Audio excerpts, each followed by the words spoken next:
नमस्ते। मैं हूँ राहुल और आप देख रहे हैं मेरा रुख। आज हमारे साथ में डॉक्टर अभिषेक मिश्रा जी हैं, जो कि किसी भी परिचय के या किसी भी इंट्रोडक्शन के मोहताज नहीं है। सर का अपना बहुत अच्छा व्यू होता है, एक डिटेल एनालिसिस होता है, और उस एनालिसिस को वो उन नंबर्स और फैक्ट्स के साथ में बहुत बैक करते हैं। ये सारी चीज़ें अभिषेक जी से बहुत सीखने वाली है। और मैंने भी पिछले कई दिनों से अभिषेक जी के बहुत सारे वीडियोस देखे, तो मुझे लगा कि मैं इनसे कांटेक्ट स्टैब्लिश करूं और इनसे बात करूं। और फॉर्चुनेटली अभिषेक जी ने हाँ बोला, और आज हम लोग इस प्लेटफॉर्म पर हैं जो आपस में एक दूसरे से बात कर रहे हैं। Thank you Abhishek ji, thank you very much. और मैं राहुल, इंदौर के सबसे स्वच्छ शहर, भारत के सबसे स्वच्छ शहर इंदौर से आपका स्वागत करता हूँ। थैंक यू राहुल जी, बहुत अच्छा लगा कि आपने मुझे अपने चैनल पे आमंत्रित किया। शायद मैं आपका पहला गेस्ट भी होऊंगा। आप आगे बहुत से गेस्ट को बुलाएंगे, बड़े बड़े गेस्ट को बुलाएंगे। बट ये जो आप कह लीजिए डिस्टिंक्शन है कि मैं पहला हूंगा, वो मेरे पास ही रहेगा। और मैं अपने सभी दर्शकों को, क्योंकि मैं इस वीडियो को अपने चैनल पे भी लगा दूंगा, सभी से रिक्वेस्ट करूंगा कि राहुल जी एक शुरुआत कर रहे हैं। इनका चैनल मेरा रुख है, उसको आप लोग सब्सक्राइब करें, राहुल जी को सपोर्ट करें और इनके व्यूज को भी सुनें। Thank you Rahul ji. Thank you. So दोस्तों, आज जिस टॉपिक पे हम अभिषेक जी से बात करने वाले हैं, वो टॉपिक बड़ा इंटरेस्टिंग है। जैसे कि हम 2024 में है, और 2024 जो है वो इलेक्शन का ईयर है। पूरी दुनिया में बहुत सारी जगह इलेक्शन होने वाले हैं और भारत में भी होने वाले हैं। और हम भारत के इलेक्शन के पर्सपेक्टिव से अभिषेक जी से बात करेंगे। अभिषेक जी, जितना मेरी समझ है पॉलिटिक्स की, जितना मैंने पिछले 20-25 सालों में समझा है, मेरे हिसाब से मुझे लगता है कि ये सबसे वीक अपोजिशन है जो अपने आप को बहुत स्ट्रांग प्रेटेंड करने की कोशिश कर रहा है एक ऐसी गवर्नमेंट के सामने जिसने एक्चुअली में रिजल्ट्स डिलीवर किए हैं। जी बिल्कुल, आप सही कह रहे हैं। मैं तो I don't know whether this should be called as opposition, क्योंकि अपोजिशन का मतलब होता है, देखिए टेक्निकली एक नैरेटिव होता है, एक आइडियोलॉजी होती है जिसके सेंटर पे आपका अपोजिशन बनता है कि भाई हम इस आइडियोलॉजी के राइट। साथ दुनिया को देखते हैं, आप उस आइडियोलॉजी के साथ दुनिया को देखते हो। मगर ये जो करंट अपोजिशन है, ये तो भानुमति का पिटारा है। एग्जैक्टली। इसमें वो दल सामने आए हैं जो एक दूसरे के विरोध की उपज है। तो ये पहली बात तो आइडियोलॉजिकल अपोजिशन है नहीं। मतलब टीएमसी और कम्युनिस्ट एक ही प्लेटफॉर्म पे हैं। कांग्रेस की पूरी अपोजिशन से पूरे समाजवाद की जो सो कॉल्ड पार्टियां निकली, उनका धुरी था कांग्रेस का अपोजिशन। एग्जैक्टली। कांग्रेस को अपोज कर करके वो बनी है, आज वो कांग्रेस के प्लैंक पे है। उसी तरीके से आप देख लीजिए, सपा और बसपा एक प्लैंक पे आने की कोशिश कर रहे हैं, दोनों की राजनीति आपस में अपोजिट रही है। तो ये अपोजिशन नहीं है, ये बेसिकली वोटों का ध्रुवीकरण बेसिकली ये है। और इसका क्योंकि आप सबसे बड़ा वोट। एग्जाम, सॉरी जी मैं आपको जी। इंटरप्ट किया, और इसका सबसे बड़ा एग्जाम्पल है आम आदमी पार्टी, जिसका जन्म ही कांग्रेस के विरोध में या कांग्रेस के करप्शन के विरोध में हुआ है, और आज वो एक दूसरे के साथ में है। बिल्कुल एकदम सही है। तो ये कोई आइडियोलॉजिकल अपोजिशन तो नहीं है, ये अपोजिशन है वोटों को ध्रुवीकरण करने का, वोटों को कंसोलिडेट करने का। इसका कोई भी, जब आप चूंकि अब ये अगर पार्टी पावर में, मान लीजिए लेट्स अज्यूम, जो होना नहीं है फिर भी for the heck of discussion, ये अगर मान लीजिए पावर में आते तो इनका कॉमन मिनिमम प्रोग्राम में there will be nothing common and there will be nothing minimum. Absolutely. क्योंकि ये किसी भी एक एग्रीमेंट पे नहीं पहुंच पाएंगे। और ये अगर सेंटर, ये जो भी इनका वो होगा, क्या नाम है, अलायंस, ये सिर्फ और सिर्फ जनरल इलेक्शन तक अगर हो गया कहीं पे सीट शेयरिंग, मान लीजिए ये somehow they could come to a conclusion, तो भी ये सिर्फ और सिर्फ यूनियन तक ही रहेगा, यानी कि गवर्नमेंट जनरल इलेक्शन तक रहेगा। इसके आगे इसका तो कोई भविष्य दिखता नहीं। और अगर कहीं पावर बन भी गया तो इसकी कोई गारंटी नहीं है कि ये सरकार चलेगी। उसका रीजन ये कि अंतर विरोध इतने हैं और अपॉर्चुनिज्म की भावना इतनी ज्यादा होगी कि कोई भी प्रधानमंत्री अपनी कुर्सी को लेके कभी भी सुरक्षित नहीं होगा। कोई भी प्रधानमंत्री कोई भी डिसीजन लेने के लिए एक जिसे कह लीजिए समन्वय नहीं बना पाएगा जो कि एक कंसेंसस का डिसीजन हो। इंडिया जो है वो she will plunge into chaosness। एकदम इतना क्योटिक वो नजारा होगा जो हम देख चुके हैं यूपीए के समय में, और ऐसी राइट। सरकारों को हमने देखा है। That will be chaos night में 100 सीट इनको मिल जाए, बिकॉज कि देखिए कोई भी किसी भी आइडियोलॉजी की 100% एक्सेप्टेंस नहीं होती है। राइट। मगर अगर बीजेपी जो है 55-60% सीट तक अपने आप 55-60% वोट परसेंटेज अगर कर लेती है तो ये बीजेपी को आने वाले 70-80 सालों तक तो अजेय रखेगा और एब्सोल्युटली। बीजेपी और अपना वोट परसेंटेज बढ़ाती रहे। जी राइट। और सर अभी भी अगर हम बीजेपी का वोट परसेंटेज पैन इंडिया देखा जाए तो वो करीब करीब 37-38% वोट शेयर है। और उसके बाद जो नेक्स्ट वोट शेयर आता है वो लगभग लगभग 19-20% कांग्रेस का वोट शेयर आता है। तो दो, 1 और 2, दो नंबर की पार्टियों में लगभग 20% का वोट शेयर का गैप है, जो एक बहुत बड़ा वोट शेयर का गैप है। और जो अभी आपने बात करी, there is nothing common and there is nothing minimum. अगर हम इसी कॉलिशन का एक छोटा सा एग्जांपल पीछे जाएं तो सपा और बसपा ने ट्राई किया था यूपी में। वो हम लोगों ने देखा कितना बड़ा फेल साबित हुआ। बल्कि सारे पॉलिटिकल पंडित ये कह रहे थे कि ये एक बहुत स्ट्रॉन्ग गठजोड़ होगा जो बीजेपी को बहुत बड़ी टक्कर देगा। पर जब रिजल्ट सामने आए तो कुछ नहीं था।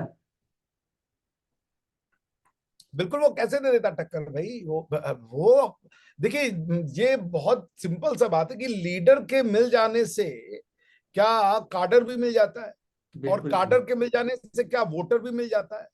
ऐसे नहीं होता भाई। राइट। क्योंकि देखिए मोदी जी और राहुल गांधी जी भले एक दूसरे को जन्मदिन की वो दे, बधाइयां दे, लेकिन रोड पे मोदी जी को लेकर के और राहुल जी को लेकर बाकायदा हाथापाई हो जाती है। बिल्कुल सही हमारे बात। लीडर ऐसे हैं, हमारे लीडर वैसे, गला कट जाता है भाई। इतनी हद तक जनता बहुत सेंटिमेंटल हो जाती है। ठीक है ना, भले वो राजनीतिक शिष्टाचार के सामने के आगे ये सारी राजनीतिक पार्टियां एक दूसरे से मिले, गले लगे, वो ठीक है, वो होना चाहिए। मगर जो एक साधारण जो मतदाता है उसको इतनी समझ नहीं होती। वो इमोशनल होता है अपने नेता को, अपने लीडर को लेकर के। और अगर वो आपकी अपोजिशन में उसने सारा जिंदगी अपने आप को बिल्ड किया है और अचानक से नेता बोले कि तुम्हारे पास अगर 10 वोट है तो 10 वोट ले जाके उसको गिरवा दो, वो उसको नहीं करवा पाएगा जल्दी। एग्जैक्टली। तो और इसका, पॉइंट ये कि जी सॉरी आई जी जी इंटरप्ट यू।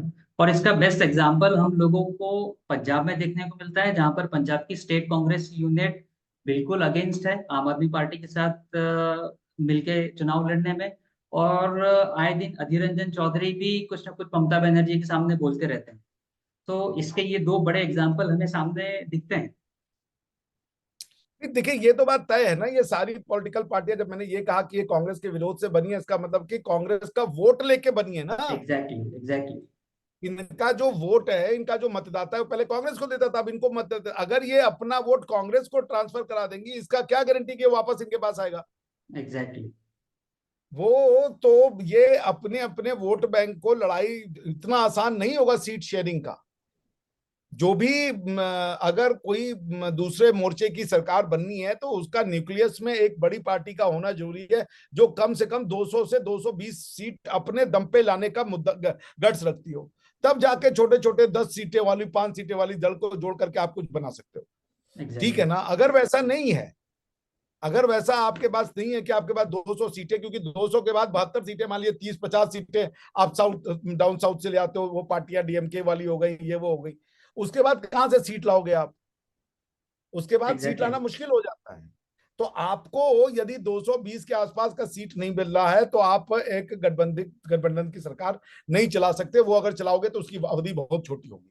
इसलिए मैं राइट। जो ये बात बात कर रहा हूं कि ये लोग अपना न तो सीट ट्रांसफर करेंगे, जैसे अब यूपी में कांग्रेस एक सीट की पार्टी है, 4% वोट है, तो सपा उसको क्या 20 सीट दे देगी और अपना वोट बिल्कुल भी ट्रांसफर नहीं। करवाएगी? क्योंकि कांग्रेस को कल को अगर अगर सपा 5 सीटें भी दे दे तो भी बहुत बड़ी बात मैं कह रहा हूं, कल को मान लीजिए सरकार इनकी आ गई तो सपा का पूरा ब्लैकमेल इस बात पे होगा कि कितने एमपी उनके पास हैं। है। एग्जैक्टली। आप पावर में वही शेयर पाओगे जितने शेयर आपके एमपी के हैं वहां पे।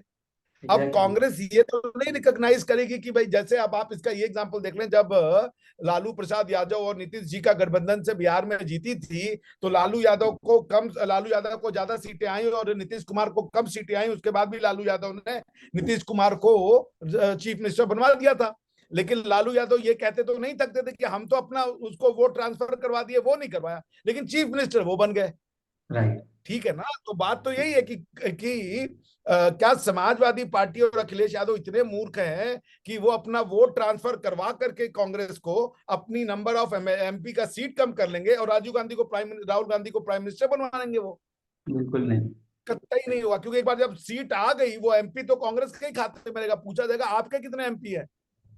जैसे जब आप देखिए, ये जो सपा बसपा मिलकर जब जनरल इलेक्शन लड़े थे, तो बसपा के पास तो शायद 10 या 12 एमपी आ गए थे, और हाँ, सपा के पास 4 या 5 आए थे। सपा के पास 5 ही थे और बसपा के पास 10 आ गए थे।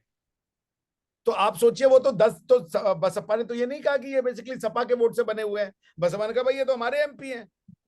राइट। आप और समझ रहे बल हैं ना? तो हाँ, ये कोई भी ये बेवकूफी नहीं करेगा कि अपना वोट ट्रांसफर करवा के आपको प्रधानमंत्री बन जाए। वो कहेगा कि तुम्हारा, बल्कि वो तो ये कहेगा जितना तुम्हारा सीट कम होगा, उतना कल को अगर कोई सेंटर में गवर्नमेंट बनती है तो मेरा उतना ही ज्यादा उसमें शेयर होगा। अगर मेरे पास 40-50, और वो भी यूपी में, अगर आपके 40 से 50 एमपी हैं, आप तो किंग मेकर हो, क्या पता आप ही बन जाओ प्रधानमंत्री। एग्जैक्टली।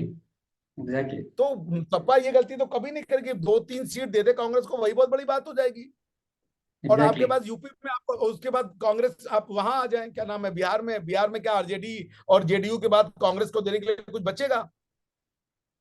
और अगर कांग्रेस को देने के लिए कुछ नहीं बचेगा, तो आप समझ लीजिए 80-40-120 सीटें यहां हो गई। और ये तो एकदम गोल्डन, जिसे कह लीजिए थंब रूल है, कि अगर आपको कोalition की गवर्नमेंट बनाना है, तो उस गवर्नमेंट का जो न्यूक्लियस होना चाहिए, उसके न्यूक्लियस में वो पार्टी होनी चाहिए जिसके मिनिमम 200 सीट हो। कहां से आएगी? आपके यहाँ पे ही मैंने बता दिया, 80-40-120 चले गए, खत्म। कहां से हम्म। आप लोगे? कांग्रेस 120 में से मुश्किल से 10 सीट, 5 सीट लाने की भी क्षमता में नहीं है। बाकी एग्जैक्टली। बचे आपके 543 में से 443, यानी कि 423 सीटें। कांग्रेस बाकी के 423 सीटें में 200 सीटें ले आएगी। बिल्कुल भी नहीं। और जहां जहां पर संभव भी ही नहीं है। कांग्रेस, एग्जैक्टली, और जहां जहां पर भी कांग्रेस बीजेपी से 1-to-1 फाइट की पोजीशन में है, वहां पर तो उसका स्ट्राइक रेट 90%, मतलब बीजेपी का स्ट्राइक रेट 90% है। और वहां पर भी कांग्रेस इस पोजीशन में नहीं है कि बीजेपी को एक सीधी टक्कर दे सके और कुछ जीत सके।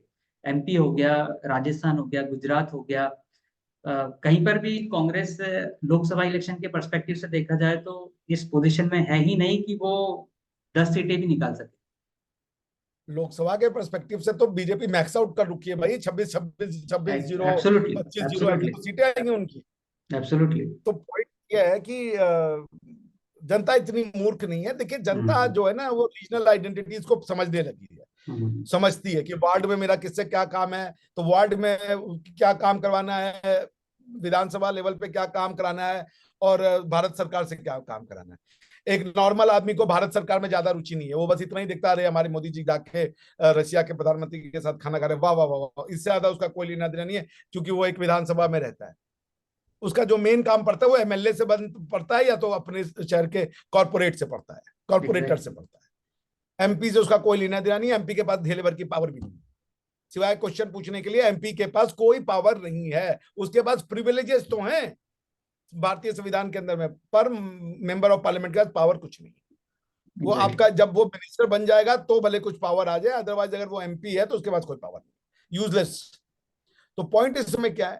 पॉइंट इसमें यह है कि जब आप एक साधारण से आदमी हो, इंदौर के, आपका मान लीजिए बंगाली स्क्वायर में अगर घर है, और आपको वो बनवाना है अपना नाली, या आपको अपना पानी का कोई समस्या है, या आपको गली मोहल्ले की समस्या है, तो आपका एमपी को फोन बनाओ, मोदी जी को फोन बनाओ, आप बनाओ कॉर्पोरेट जी, बताओ यार ये क्या हो रहा है यार, सभासद महोदय।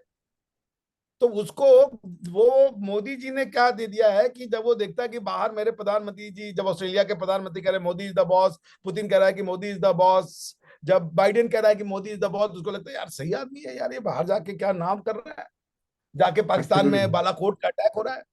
तो लोग मोदी से खुश है, कोई रीजन ही नहीं है उनको मोदी से दुख होने का। प्लस 370 दे दिया, मंदिर दे दिया, आप क्या चाहिए आपको? आपकी आइडेंटिटी वापस कर दी, और आपको और भारत को, अखंड भारत का सपना पूरा कर दिया। एब्सोल्युटली, बिल्कुल सही बात। तो उनकी अचीवमेंट अगर कोई भी सोचने वाला बंदा होगा तो वो मोदी जी को वोट न दे, वो बड़ा मुश्किल है। अनलेस, जैसे कहते हैं जो कोर वोटर कांग्रेस का हो, जैसे कुछ कोर वोटर होते हैं, हम्म। वो तो नहीं जाएंगे। हम्म। लेकिन आज की डेट में अगर मॉर्निंग कंसल्टेंट ये दिखाता है कि प्राइम मिनिस्टर मोदी का अप्रूवल रेट 70 से लेकर के 80% के बीच में फ्लक्चुएट करता है, तो इसका मतलब है ये वो लोग हैं जो मोदी को वोट देने के लिए तैयार है, भले वो बीजेपी से नफरत करें। हाँ, एग्जैक्टली, कई बिल्कुल ऐसे सही। लोग हैं जो बीजेपी को पसंद नहीं करते, लेकिन मोदी को पसंद करना उन्होंने शुरू कर दिया। Absolutely, absolutely. और सर, मैं आपकी इस बात को बहुत एंडोर्स करता हूँ कि वोटर जो है वो बहुत स्मार्ट है। उसको ये पता है कि मुझे विधानसभा में किसे वोट देना है और मुझे लोकसभा में किसे वोट देना है। इसका बेस्ट एग्जांपल अगर हम दिल्ली इलेक्शन देखें, तो लोकसभा इलेक्शन में बीजेपी ऑलमोस्ट 60% वोट्स के साथ सातों सीटें जीत जाती है। और विधानसभा इलेक्शन जो 6 महीने बाद होता है, उसके अंदर आम आदमी पार्टी लगभग उतने ही वोट परसेंटेज के साथ में स्वीप कर जाती है। तो वोटर सिक्सटी बहुत सेवन स्मार्ट है। सीट एग्जैक्टली, वोटर बहुत स्मार्ट है, उसे पता है कि मुझे कहाँ पे किसे वोट देना है और मुझे कहाँ पर किसे बिठाना है। सर, मैं एक और चीज बिल्कुल। आपसे पूछना चाहूंगा कि अपोजिशन इतना क्लूलेस क्यों है? क्या उन्हें ये समझ में नहीं आता कि जिन टॉपिक्स को या जिन मुद्दों को पिछले इतने समय से उठा रहे हैं, इतने जोर शोर से उठा रहे हैं, भले वो संसद में हो बाहर हो, और उनके रिजल्ट उन्हें इलेक्शन में नहीं मिल रहे हैं, फिर वो राफेल का मुद्दा हो, अडानी का मुद्दा हो, या किसी और कोई मुद्दा हो, उसके बाद भी उनको समझ में क्यों नहीं आता कि इन मुद्दों को जनता एंडोर्स नहीं कर रही, जनता इन मुद्दों के ऊपर उन्हें वोट नहीं दे रही है। जनता मुद्दे पे वोट ही नहीं दे रही। हम्म। लोग कह रहे हैं हम 3,000 रुपए लीटर पेट्रोल डलवाएंगे, मोदी को वोट देंगे, बात ही खत्म होगी, मुद्दा कहाँ हो गया। मुद्दे पे वोट नहीं दे रही जनता, जनता मोदी जी पे वोट दे रही है भाई कि ये आदमी चाहिए हमें, राइट। क्योंकि भरोसा है उसके ऊपर। हम्म। मुद्दों की पॉलिटिक्स ये बहुत पुरानी लेफ्ट वाली पॉलिटिक्स है। रोड, हम्म। कितना रोड बनाओगे यार, 70 साल से रोड बना रहे हो, खत्म नहीं हो रहा है। वही बिजली सड़क पानी, बिजली सड़क पानी, वही रोज खरोच खरोच के बिजली सड़क पानी बनानी है। तो फिर आदमी की बाकी की आइडेंटिटी क्या हो? उसको बिजली सड़क पानी और रोजगार, बिजली सड़क पानी और रोजगार के पीछे लगा दियो। वो राइट। गवर्नमेंट इसीलिए बना रहा है। अरे भाई, गवर्नमेंट हम इसलिए नहीं बनाते, कॉन्स्टिट्यूशन हमें इसलिए नहीं मिला है। कॉन्स्टिट्यूशन हमें मिला कि हम अपना जो है कल्चर, ट्रेडिशन, हेरिटेज को प्रिजर्व प्रोटेक्ट कर सके। फ्री हाँ, इकोनॉमी का जमाना है। अगर आप फ्री एग्जैक्टली। मार्केट और फ्री इकोनॉमी को इंडोर्स करते हो, तो उसमें तो प्राइवेट इंडिविजुअल काम करता है। गूगल बनाना किसी देश की सरकार का काम थोड़े है। गूगल बनाना तो किसी लैरी पेज का काम है, सरगेई लावरेव का काम है। एग्जैक्टली। जो भी नाम, सरगेई में नाम भूल गया, जो गूगल का हाँ, स्थापना लैरी पेज एंड सर्जी ब्राउन। हाँ, सरगेई ब्राउन। तो ये तो उनका काम है ना यार। वो कौन सा मिनिस्टर लगा हुआ था किसी अमेरिका की गवर्नमेंट में? एग्जैक्टली। ये क्या, ये कृष्णमूर्ति, ये जो इन्फोसिस वाले हमारे नारायण मूर्ति साहब हैं, ये नारायण क्या कौन कृष्ण। करते किसी गवर्नमेंट में? ये विप्रो वाले अजीम प्रेम जी हो गए, ये जो आपके जो इन्फोसिस के दूसरे वाले थे, मैं नंदन नील केनी हो गए, ये जो अग्रवाल करके ओयो वाला बच्चा, ये क्या कोई मिनिस्ट्री लगा हुआ है? लोग यार आजकल लोग नौकरी को हेट करने लगे हैं। ये मानसिकता बना दी मोदी जी ने। हम्म। सबके दिमाग में कुछ ना कुछ स्टार्टअप, सब कोई सोचे बड़ा क्या कर दे कि स्टार्टअप हो जाए मेरा। और इंडिया को वाकई में उन्होंने, ये जो कम्युनिस्ट माइंडसेट था कि सरकारी नौकरी में बैठ जाओ और उसके बाद उस इंस्टीट्यूशन का बेड़ा गर्क कर दो, सारी दुनिया में ये जो नौकरी, ये जो सोशलिस्ट मॉडल ऑफ इकोनॉमिक्स था, फेल हो गया। मैं इंटरनेशनल इन्वेस्टमेंट लॉ का प्रोफेसर हूं, कितनी ऐसी केस स्टडी करी है कि जो एक नोमुरा करके बहुत बड़ी कंसल्टेंट एजेंसी आप जानते होंगे, उसने कई देशों को के इकोनॉमिक फेलियर पे जाके उनको कंसल्ट किया है, और जो मेजोरिटी ऑफ द देश जिनकी इकोनॉमी फेल हुई, सारे के सारे सोशलिस्ट थे। एग्जैक्टली। अरे भाई, लोगों को करने तो बिजनेस, यार सरकार का काम बिजनेस करना है, हमारा आपका काम है बिजनेस करना। कब आपके दिमाग में क्या आइडिया आ जाए, क्योंकि इस प्रॉब्लम को और भी सॉल्व करोगे, जो प्रॉब्लम आप आ रहे हो, बिजनेस आइडिया तो वहीं कहीं है ना। एग्जैक्टली, बिल्कुल कि सही आप बात। गवर्नमेंट से आप परमिशन लेने जाओगे कि सरकार माई बाप ये बिजनेस कर ले हम। तो पॉइंट ये है राहुल जी, कि लोग मुद्दे पे वोट कर ही नहीं रहे हैं। हम्म। गया लोग जमाना। लोग सिर्फ मोदी लोग के फेस पे वोट आइडेंटिटी कर पे रहे हैं, वोट आइडेंटिटी पे कर रहे फेस हैं, पे। कल्चर पे मुद्दे पे वोट कर रहे हैं, लोग भगवान राम पे ताल ठोक के वोट कर रहे हैं। अब आप क्या कर लोगे? आपका क्या आइडियोलॉजी है कि सारे रिलीजन एग्जैक्टली। एक नहीं है? गॉड है कॉन्सेप्ट, ये सारे रिलीजन एक कतई नहीं है। आप कह रहे हो सारे रिलीजन एक है, ये गलत कॉन्सेप्ट। रिलीजन कतई सारे एक नहीं, सबकी अलग अलग टीचिंग है। एक हो जाते तो ये आज इजराइल और पैलेस्टाइन ना हो रहा होता, एक हो जाते तो यहूदियों का प्रोसिक्यूशन ना हुआ होता, एक हो जाते तो ये पूरा क्रूसेड ना हुआ होता, एक हो जाते तो हमारे यहाँ पे ये 3 मंदिर जो हमारे ऐसे तो कई टूटे, ये काशी, मथुरा और ज्ञानवापी ना काशी होता, मथुरा। अयोध्या। कोई एक जबरदस्ती का आपने ठूस दिया कि सब रिलीजन, उसको आप माने पड़े हो। नहीं है भाई। लोग अब किस तरफ जा रहे हैं कि वो भगवान से ज्यादा कल्चरल आइडेंटिटी से जोड़ रहे हैं अपने। वो हम्म। भारत की हेरिटेज को ढूंढ रहे हैं, चाहे वो हिंदू हो, मुसलमान हो, सिख हो, क्रिश्चियन हो, कोई भी हो, सब अपने आप को भारतीय कहलाने के लिए तैयार है। और उनको इंडियन कल्चर में एक प्राइड दिखता है। वो कह रहे हैं यार नौकरी मैं कर लूंगा, मुझे ही मेहनत करनी है ना, अंत में मैं कर लूंगा, तुम मेरी हेरिटेज को बताओ, ताकि अपने बच्चों राइट। को हम छोड़ के तो जाए कि ये तुम्हारा है। तो इसलिए ये एब्सोल्युटली। मुद्दे कौन से मुद्दे हैं कि पेट्रोल 200 रुपए लीटर हो गया, प्याज पे हो गया, वो सब सरकारें बदली जाएंगी। बीजेपी कहीं अगर स्टेट गवर्नमेंट में हो तो मैं तो कह रहा हूं कि अगर प्याज के दाम कम नहीं बदल दो, लेकिन इसका हम्म। यूनियन गवर्नमेंट से क्या लेना देना है। सही बात है। सो इसलिए लोग मुद्दों पे वोट करना बंद कर चुके हैं, प्लस लोगों की आइडियोलॉजी चेंज हो गई है। यदि मैं हम्म। राम मंदिर का समर्थक हूं तो इसका ये कतई मतलब नहीं है कि मैं मुस्लिम विरोधी हूं। मैं मुस्लिमों से भी प्यार करता हूं, ये बात अब आपको समझनी पड़ेगी। मुझे अपना मुस्लिम प्रेम दिखाने के लिए भगवान राम से शत्रुता करनी आवश्यक नहीं है अब। मुझे मुस्लिम प्रेम को दिखाने के लिए ज्ञानवापी पे किए गए अत्याचार को एक्सेप्ट करने का जरूरत नहीं है अब। I will call it exactly. Out, मैं बोलूंगा कि तुमने मस्जिद तोड़ के मंदिर बनाए हैं। अगर आपको ये सच सुन के बुरा लगता है तो ये सच सुनने की आदत आपको डालनी होगी। एग्जैक्टली, बिल्कुल सही बात तो ये जो कि हम वी लव मुस्लिम्स, आप भी प्यार करते हो, हम भी प्यार करते हैं, हमें किसी से कोई दुश्मनी नहीं है। हम तो ये कह रहे हैं हमारी जगह थी, हमारा घर था भाई। अगर ये अयोध्या वाला मंदिर और ये वाले सारे जो मस्जिद थे, ये तो उज्बेकों ने तोड़ के बनाए हैं। है। हाँ। वो शाहजहां ने मस्जिद बनाई थी, जामा मस्जिद, तो बुखारा से बुलवाया था उज्बेकिस्तान से अपने उसको, क्या नाम है, इमाम को। तो ये तो उज्बेकिस्तान उज्बेकिस्तान के लोगों के पेट में दर्द होना चाहिए था कि हमारे पूर्वजों ने मस्जिद बनाई है, तुम तोड़ दिए। वहां से तो कोई नहीं हो रहा है। बिल्कुल मुझे तो सही है। नहीं सुना कि बुखारा बुखारा और समरकंद के लश्कर आ रहे हैं इंडिया में, चलो हमारे दादाजी की मस्जिद तोड़ी हुई है। नहीं बोला ऐसा किसी ने। सही है। और भारत के बिल्कुल सही है। मुसलमान का तो भारतीय है, आपको मस्जिद बनानी है आप बनाओ। जैसे अयोध्या के बराबर जो मस्जिद मस्जिद थी वो हटा करके आपको, अब जो राम जन्मभूमि पे मस्जिद थी उसको हटा के आपको दूसरी जमीन दी गई, आप हाँ। बनाइए वहां, और सर, खुशी से बनाइए, पाँच हमें कोई पाँच एकड़ आपत्ति नहीं। जमीन दी है। मंदिर से भी ज्यादा बड़ी जमीन। तो आपको जमीन मिली, आप मस्जिद बनाए, नहीं हम वहीं मस्जिद बनाएंगे। ये है प्रॉब्लम का घर। हम्म। क्योंकि अब तब इसका मतलब आपको मस्जिद नहीं चाहिए, आपको एक सुपीरियोरिटी चाहिए कि हमने इनकी छाती पे गाड़ा होगा। ये गलत कॉन्सेप्ट है। राइट। अगर आपका जो है रिलीजियस डिमांड है तो कोई मंदिर नहीं टूटी, कोई मस्जिद नहीं टूटी, मस्जिद को शिफ्ट कर दिया गया। हम तो आपसे फिर कह रहे हैं आप मथुरा और काशी भी छोड़ दीजिए और उससे डबल जगह लेकर के मस्जिद बनाइए, और हम लोग ही चंदा देंगे। एब्सोल्युटली। क्योंकि वो राइट। हमारा काशी मथुरा और बनारस हमारी आइडेंटिटी है भैया। अगर हम अपने घर को प्रिजर्व नहीं करेंगे, कल को कोई आके हमारे घर में कब्जा कर ले, मेरी सारी पहचान मिटा दे, फायदा क्या। और ये सब हमारे लोग हैं, चाहे भारत का हिंदू हो, मुसलमान हो, क्रिश्चियन हो, सब हमें एक लोग हैं, एक परिवार के लोग हैं। मैंने कभी नहीं सुना कि कोई तुर्क जो है वो विरोध कर रहा हो अपने पूर्वजों का, बिल्कुल सही। कि मेरे पूर्वज का, वो तो अपनी चीजों को प्रिजर्व और प्रोटेक्ट कर रहा है। आप अगर तुर्कों को अपना मानते तो तुर्कों से सीख ले कि वो जो है अपनी मस्जिदें उन्होंने तुर्की स्टाइल में बनाई हैं। उन्होंने तुर्किक आर्किटेक्चर का यूज किया, उन्होंने अरबिक आर्किटेक्चर का यूज नहीं किया। वो आज भी अरबिक भाषा में अपनी भाषा को नहीं लिखते हैं। वो हम्म। तुर्की को लिखने के लिए रोमन भाषा का यूज करते हैं, या तो रशियन भाषा का यूज करते हैं, रशियन स्क्रिप्ट राइट। का यूज करते हैं, या तो रोमन स्क्रिप्ट का यूज करते हैं। तो ये हमारे भाई बराबर। बहन है, ये मुस्लिम जो है, भारत के मुस्लिम हमारे भाई बहन है। हम इनको गले लगाएंगे, हम इनसे समझाएंगे, और हम इनको मस्जिद भी देंगे। एक भी मस्जिद इनकी नहीं टूटेगी। जो मस्जिद, जो जगह ये मंदिर का देंगे, उसके बदले में इनको एक मस्जिद दी जाएगी।